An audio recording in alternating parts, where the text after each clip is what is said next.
వచ్చిన వాళ్ళు కూడా ఉన్నారు హెల్త్ బాగలేక. అయితే వాళ్ళకు కూడా వాళ్ళ పేరు వాళ్ళ కొడుకులు వాళ్ళు ఉంటే కూడా వాళ్ళు తీసుకోవడం వాళ్ళు కూడా అప్పుడు ఏం చేస్తారు, అవి కూడా మేమే చేస్తున్నాం. ఆ కార్యక్రమం కూడా మేమే చేస్తాం. చనిపోతే కూడా మా దగ్గరే మేమే ఇక్కడ వ్రతం తెప్పించి వ్రతం ద్వారా వ్రతం లేనప్పుడు అయితే ఆడు మాట్లాడుకుని ఇట్లా చేస్తున్నాం. సరే చనిపోతే కూడా ఆ కార్యక్రమం కూడా మేమే చేస్తున్నాం. వాళ్ళకి అందరూ ఉన్నా కూడా వాళ్ళ పిల్లలకు వాళ్ళ బంధువులు ఎవరైనా ఉంటే మేము తీసుకోమో ఈ రోజుల నుంచి ఇక్కడ ఉంది మాకు సంబంధం లేదు అని ఫోన్ చేసి మా అత్తగారు మమ్మల్ని వదిలి వెళ్ళి అప్పుడే ఏడాది గడిచిపోయింది. ఆమె జ్ఞాపకార్థం ఈరోజు కొంతమందికైనా ఆకలి తీర్చాలని ఈ ఓల్డేజ్ హోమ్కి అయితే వచ్చాము. మేము చేసిన ఈ చిన్న పొరపాటు ఆ పెద్దవారి ఆకలిని తీర్చాల్సింది పోయి వారిని మరింత ఇబ్బంది పెడుతుందని మేము అస్సలు ఊహించలేదు.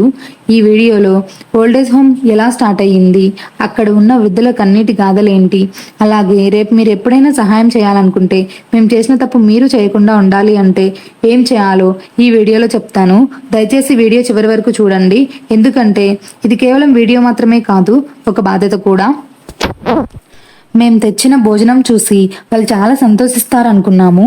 కానీ ఈ మండుతున్న ఎండలకి వారికి ఉన్న వయసుకి ఆ వేడి ఆహారాన్ని వాళ్ళు సరిగ్గా తినలేకపోయారు. సహాయం చేయాలనుకున్న మా ఆరాటంలో వాళ్ళకి ఏం కావాలో తెలుసుకోవడం మర్చిపోయాము. కానీ అక్కడికి వెళ్ళాక మాకు అసలు విషయం అర్థమైంది. మేము ఎంతో ఇష్టంగా తీసుకెళ్లిన కలర్ రైస్ ఆ వేడికి వాళ్ళు అసలు తినలేకపోయారు. ఎందుకంటే వాళ్ళు వయసు మళ్ళిన వాళ్ళు, పళ్ళు కూడా సరిగ్గా లేవు, తినింది సరిగ్గా జీర్ణం కాదు కదా. పైగా బయట ఎండలు కూడా మండిపోతున్నాయి. మేము చాలా పెద్ద తప్పు చేశాము. వాళ్ళ ఆకలి తీర్చాలని వచ్చాము. మాకు ఏది మంచిది అనిపిస్తే అది తీసుకెళ్లాము. కానీ ఈ ఎండలకి వాళ్ళకి కావాల్సింది వేడి భోజనం కాదు, చల్లటి పల్చటి మజ్జిగో, ఫ్రూట్స్, లేక వాళ్ళు తినగలిగే మెత్తటి ఆహారమో తీసుకొస్తే బాగుండేది. ఆ ఒక్క విషయంలో కొంచెం బాధ అనిపించింది. మేము చేసిన మిస్టేక్ మీరు అసలు చేయకండి. ఎవరైనా హెల్ప్ చేయాలంటే ముందుగా వాళ్ళకి కాల్ చేసి వాళ్ళు ఏం తింటారో కనుక్కొని అవి మాత్రమే తీసుకెళ్ళండి. ఇదే మేము చేసిన మిస్టేక్. మేము ఓల్డేజ్ హోమ్కి వస్తుంటే మా కోడలు తను కూడా మాతో పాటు రావాలని ఏడుస్తుంటే తనని తీసుకెళ్తే అక్కడ వాళ్ళు ఇబ్బంది పడతారేమో అనుకున్నాము. కానీ అక్కడ జరిగిందే వేరు. అక్కడున్న వాళ్ళందరూ ఎవరు ఈ పాప అని అందరూ అడుగుతుంటే మా మామ మా మనవరాలు అని అందరికీ చెప్తున్నాడు. మా కోడలు కొత్త వాళ్ళు అని కూడా లేకుండా అందరితో కలిసిపోయి బాగా ఆడుకుంటుందని అస్సలు అనుకోలేదు. భోజనానికి ముందు అక్కడి ప్రెసిడెంట్ గారు అందరినీ పిలిచి మా అత్తయ్య గారి గురించి, ఆమె జ్ఞాపకాల గురించి అందరికీ చెప్పి ఆమె ఆత్మకు శాంతి కలగాలని అందరితో కలిసి ప్రార్థన చేయించారు. ఆ తర్వాత అందరికీ భోజనాలు వడ్డించడం మొదలు పెట్టాము. చాలా మంది కలర్ రైస్ కి బదులు వైట్ రైస్, పెరుగు ఎక్కువ పెట్టించుకున్నారు. ఇక్కడ ఉన్న వాళ్ళందరూ ఎవరో ఒకరు వచ్చి సహాయం చేయకపోతారా అని ఎదురు చూస్తున్నారు. మీరేం చేయకపోయినా పర్వాలేదు, ఈ వీడియోని వీలైనంత మందికి షేర్ చేయండి చాలు. ఈ వీడియోని షేర్ చేసిన వాళ్ళల్లో ఎవరో ఒకరు చూసి హెల్ప్ చేస్తే అది వాళ్ళకు పెద్ద సంతోషాన్ని ఇస్తుంది. మనకు ఒక మంచి పని చేశాము అన్న సంతృప్తినిస్తుంది. ఇక్కడ ఉన్న వాళ్ళకి మన అవసరం చాలా ఉంది. మీరు డొనేషన్ చేయలేకపోయినా ఈ వీడియోని షేర్ చేయండి. ఎవరో ఒకరు చూసి హెల్ప్ చేసే అవకాశం ఉంటుంది. మనం చేసే ఒక చిన్న సహాయం వాళ్ళ పలకరింపులో ఉండే పెద్ద సంతోషం అది మాటల్లో చెప్పలేం కదా. ఇక్కడ అందరికీ భోజనాలు పెట్టాము. వాళ్ళతో పాటు కూర్చొని కలిసి తిన్నాము. కొద్దిసేపు మాట్లాడి వాళ్ళ మాటలు కూడా విన్నాము. అక్కడి వాళ్ళ పరిస్థితులు, అవసరాలు ఏంటి అని ఆ ఓల్డేజ్ హోమ్ని నడిపించే ఆ ఆంటీని అడిగి వివరంగా తెలుసుకున్నాము. ఓల్డేజ్ హోమ్ గురించి ఇప్పుడు ఆ ఆంటీ మాటల్లోనే మీరు వినండి. ఫిబ్రవరిలో స్టార్ట్ చేసి ఇప్పుడు నిన్న ఫిబ్రవరికి 7 సంవత్సరాలు పూర్తి చేసుకుని 8వ సంవత్సరం పడింది. మరి ఆర్బీసీలు నడిపాము. ఆర్బీసీలు అంటే చైల్డ్ లేబర్ స్కూల్ ప్రొద్దుటూరు ఏరియాలో చేశాము. కంప్యూటర్ క్లాసులు కూడా మేము 22 క్యాంపులు పెట్టాం. 22 క్లాసులు నేర్పించాం. అంటే బ్యాచ్ 22 బ్యాచ్లకు కంప్యూటర్ నేర్పించి వాళ్ళకి ప్లేస్మెంట్ కూడా ఇవ్వడం జరిగింది. అంటే మెఫ్మా తరపునే అట్లాంటి ఆలోచన ఉన్నప్పుడు ఇట్లా మున్సిపాలిటీలోనే ఇట్లా అర్బన్ హోమ్లెస్ షెల్టర్ అనేసి ఇస్తున్నారని ఒక ఆలోచన వచ్చినప్పుడు మేము గవర్నమెంట్కి అప్లై చేశాము. Central state government supreme court order నిరాశ్రయ వసతి ప్రాపర్టీ ఫస్ట్ చేసినప్పుడు నేను ఇది సర్వే చేసి ఇక్కడ ఇంతమంది ఉన్నారు మా మున్సిపాలిటీలోని మేము గజిటెడ్గా మరి కమిషనర్ ద్వారా మేము గవర్నమెంట్కి పంపించినప్పుడు ఇక్కడ షెల్టర్ శాంక్షన్ చేయడం జరిగింది. ఈ షెల్టర్ శాంక్షన్ 2019 ఫిబ్రవరి 17వ తేదీ స్టార్ట్ చేశాము.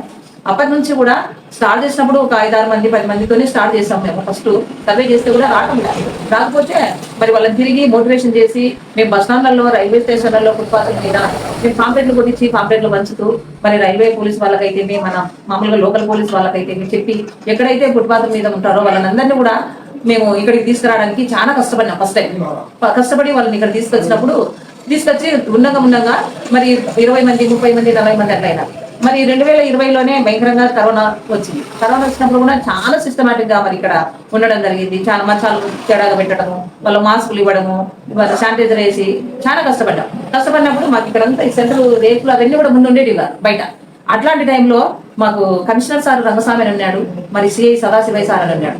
ఆయన మంచి ఆలోచనతో సార్ ఇట్లా మేము భోజనం పెట్టేకి దూరం నిలబెట్టాలంటే ఒక టెంట్ వేయించండి సేమియానా అని అడిగారు కమిషనర్ సార్. సరే అని సప్లైర్స్ వాళ్ళకి చెప్పి ఒక సేమియాని వేపిస్తే మరి సిఐ సార్ సదాశివయ్య సారు, అమ్మ నేను పర్మనెంట్ ఒక సెంటర్ మీకు ఇక్కడ ఏర్పాటు చేయాలని అనుకుంటున్నా, ఇది రెంటెడ్ బిల్డింగ్ కదా, ఏం ప్రాబ్లం లేదా, ఓనర్ని అడగండి అని చెప్పాడు. ఓనర్ని అడిగాము, చేసుకోండి ఇది ఇబ్బంది లేదని చెప్పాడు.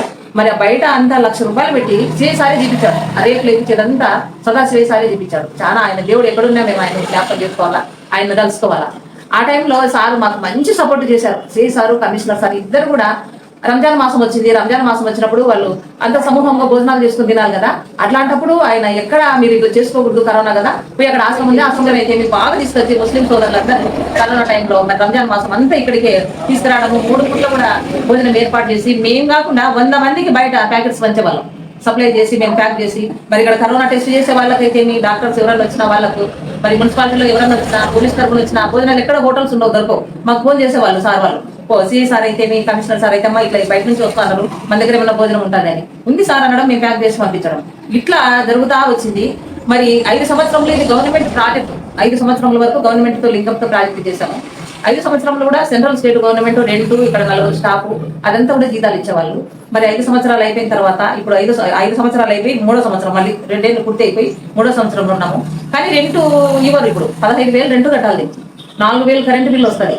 మరి ఇక్కడ ఉన్న వాళ్ళు వీళ్ళకి భోజనము గవర్నమెంట్ ఆలోచన ఏంటంటే వన్ టైమే హైదరాబాద్ వస్తుండకుండా బయటికి వెళ్ళాలి, పగులంతా పని చేసుకోవచ్చు, వాళ్ళు ఎక్కడైనా ఉండొచ్చు, నైట్ వచ్చి ఇక్కడ ఉండాలనేసి చెప్పినారు. కరోనా టైంలో బయటకు ఎక్కడే పంపిక అట్లా అలవాటు పడిపోయినారు. వచ్చే వాళ్ళు వస్తుంటారు, వెళ్ళిపోయేటోళ్ళు వెళ్ళిపోతుంటారు, నెల ఉంటారు, 2 నెలలు ఉంటారు. మరి కొంతమంది భార్య భర్తలతో కొట్లాడించే వాళ్ళు ఉంటారు, వాళ్ళకి కౌన్సిలింగ్ ఇచ్చి స్టేషన్ తీసుకుపోయి వాళ్ళతో పంపిస్తాము. అట్లా చేస్తూ ఇది మేము జరుపుతుంటున్నాము. చాలా శ్రమతో కూడిన పని. అంటే ఒక్క తల్లిదండ్రికి ఇంట్లో అన్నం పెట్టుకోవడంటేనే కష్టము. ఈ వయసులో వీళ్ళకు కొంచెము ప్రేమల అభిమానాలు ఉంటాయి కానీ ఓర్పు సహనం తక్కువ, అంటే కొంచెం విసిరాగబడ్డం ఎక్కువ. మరి అట్లాంటి టైంలో కూడా వీళ్ళని మేము దగ్గరకు తీసుకొని ప్రేమ అభిమానాలు పంచుతూ ఉంటాము. ఇక్కడ అమ్మ నిత్యము వంట చేసేవారు. అమ్మ ఎప్పుడు ఇక్కడే ఉంటుంది వీళ్ళతో, ఇక్కడే పడుకుంటారు, ఇంటికి కూడా వెళ్ళదు, నైట్ అంతా కూడా ఇక్కడే పడుకొని ఉండేది, ఇంటికి వెళ్ళకుండా. అట్లా కాలం అట్లా చేస్తూ మేము ఇక్కడ వీళ్ళతో గడుపుతూ నడుపుతున్నాము.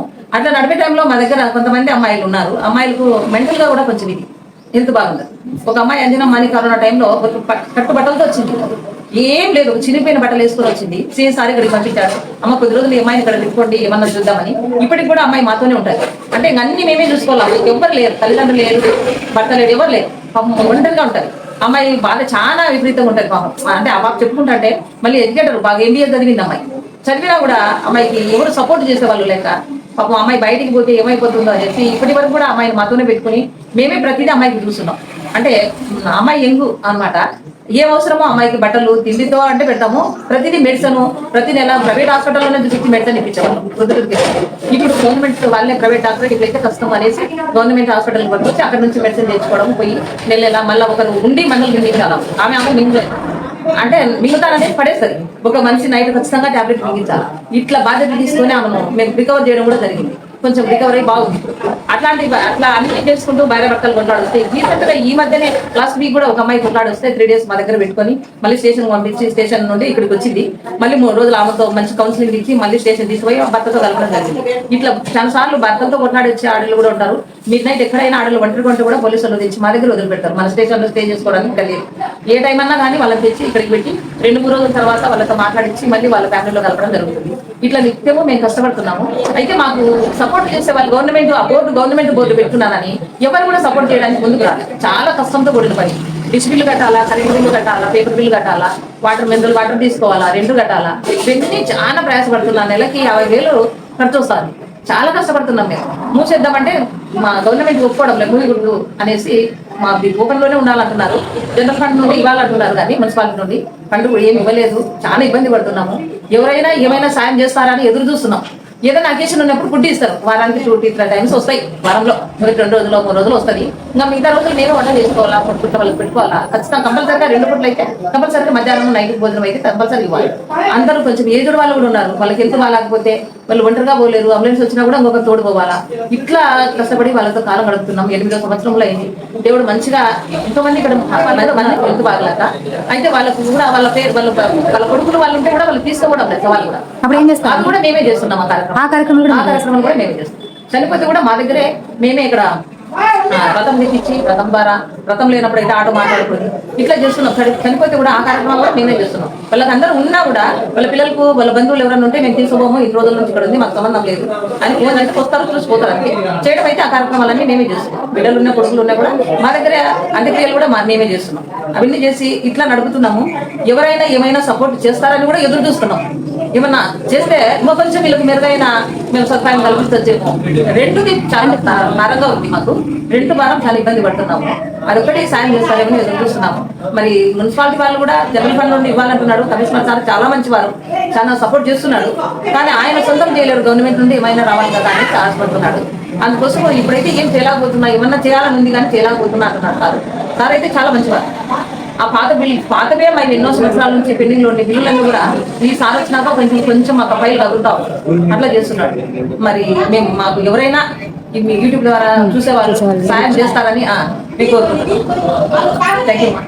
ఒకవేళ వాళ్ళకి హెల్త్ బాగాలేకుంటే అప్పుడు ఎట్లా చేస్తారంటే? హెల్త్ బాగాలేకపోతే 108 పిలుస్తాము.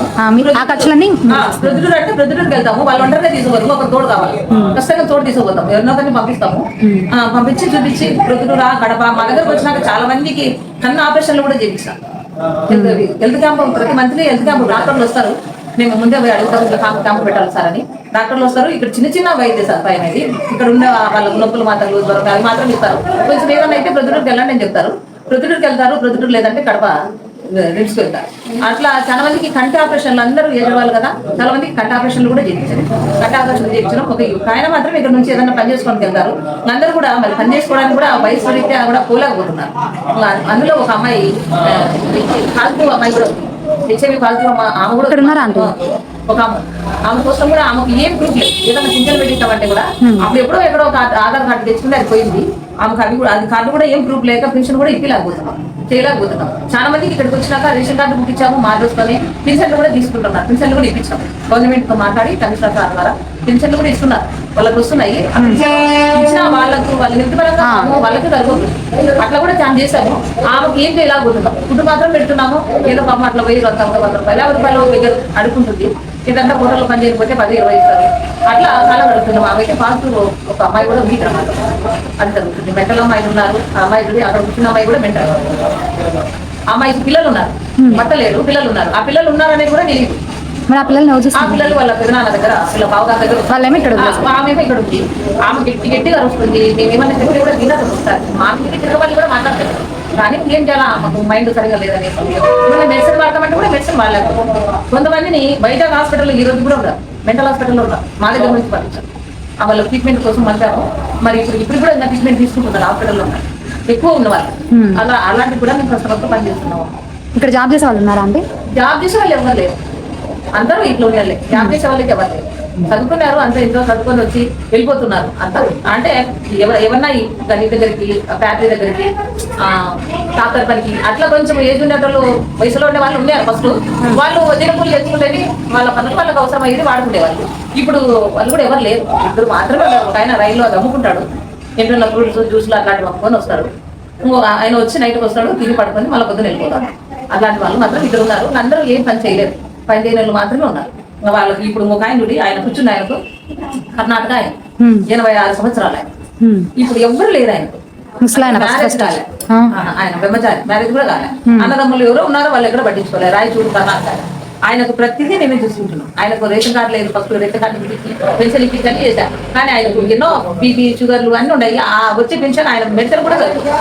అట్లా కష్టమైతుంది పాపం. ఇప్పుడు 4 రోజుల నుంచి ఎండలకు భయంకర. ఆయన అన్నం తినే కూడా వాడి సహకరించాలి. ఒట్టి మజ్జిగతోని మజ్జిగలు తెచ్చి మజ్జిగలు చేసి పెట్టి మజ్జిగలు తాగుతా ఉంటారు. అట్లా చేసి మేము ఇక్కడ నడుపుతున్నాము.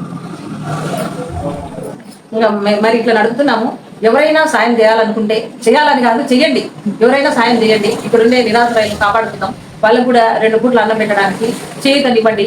మరి మేము ఎర్రగుంట్ల రైల్వే స్టేషన్ రోడ్డు 1/195 మా డోర్ నెంబరు. బాలాజీ నిరాశ్రయుల వసతి గృహం.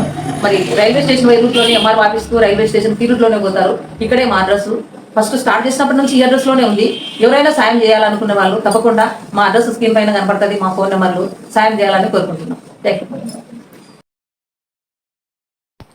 ఎవరైనా హెల్ప్ చేయాలి అనుకుంటే స్క్రీన్ మీద కనిపిస్తున్న నెంబర్కి కాంటాక్ట్ అవ్వండి. ఇలాంటి మంచి మంచి వీడియోలు ముందు ముందు పోస్ట్ చేస్తాము. మా యూట్యూబ్ ఛానల్ని సబ్స్క్రైబ్ చేసుకోండి. Thank you. Bye bye.